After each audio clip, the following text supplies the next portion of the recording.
बनारस की गलियों से निकला हुआ एक ऐसा स्वाद जो सिंपल नहीं शाही है। आज हम बना रहे हैं बनारसी दम आलू, सॉफ्ट स्टफ पोटैटोस और एक तीखी सी क्रीमी टमाटर की ग्रेवी के साथ। सबसे पहले छोटे आलू ले लीजिए, उनका छिलका उतारकर बीच से हल्का सा स्कूप कीजिए ताकि हम उन्हें भर सके प्यार से।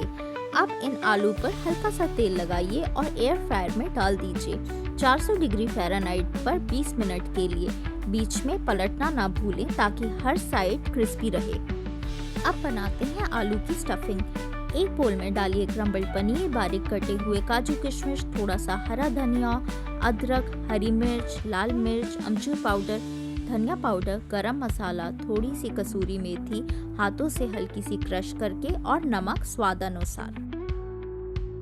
इस मिक्सचर को बाइंड करने के लिए थोड़ा सा तेल डालिए और अगर असली बनारसी टेस्ट चाहिए तो मस्टर्ड ऑयल बेस्ट रहेगा। अब इस स्टफिंग को प्यार से धीरे धीरे आलू के अंदर भरिए। स्टफ्ड आलू को लो फ्लेम पर हल्का सा सौते कीजिए जब तक स्टफिंग गोल्डन और एरोमेटिक ना हो जाए। अब करते हैं ग्रेवी की तैयारी। कढ़ाई में डालिए बारीक कटे हुए अदरक और साबुत लहसुन, हरी मिर्च और सूखी लाल मिर्च। इन्हें हल्का सा रोस्ट कीजिए जब तक खुशबू पूरी तरीके से ना आ जाए। इसके बाद डालिए रफली चॉप प्याज और उन्हें ट्रांसलूसेंट होने तक पकाइए। अब टमाटर की बारी है। चॉप टमाटर डालिए, चुटकी भर नमक डालकर और उन्हें बिल्कुल सॉफ्ट होने दीजिए। जब मिक्सचर अच्छे से पक जाए तो गैस बंद करिए और उन्हें ठंडा होने दीजिए। अब इस मिक्सचर को ब्लेंड कीजिए जब तक कि बिल्कुल क्रीमी मिक्सचर ना बन जाए।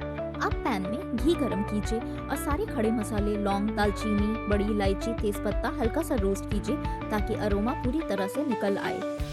इस प्यूरी को वापस कढ़ाई में लीजिए, फिर किचन किंग मसाला, लाल मिर्च, अमचूर पाउडर, धनिया पाउडर और नमक मिलाएं। अगर थोड़ी पनीर स्टफिंग या मिक्सचर बचा है तो उसे भी जेंटली फोल्ड कीजिए और 5 से 6 मिनट के लिए धीमी आंच में पकाएं। अब इस ग्रेवी में अपने स्टफ दम आलू डालिए और हल्की आंच पर 1 से 2 मिनट के लिए दम पर छोड़ दीजिए और बस बनारसी दम आलू तैयार है। इसे गर्मा गर्म रोटी, पूरी, पराठे या जीरा चावल के साथ सर्व कीजिए।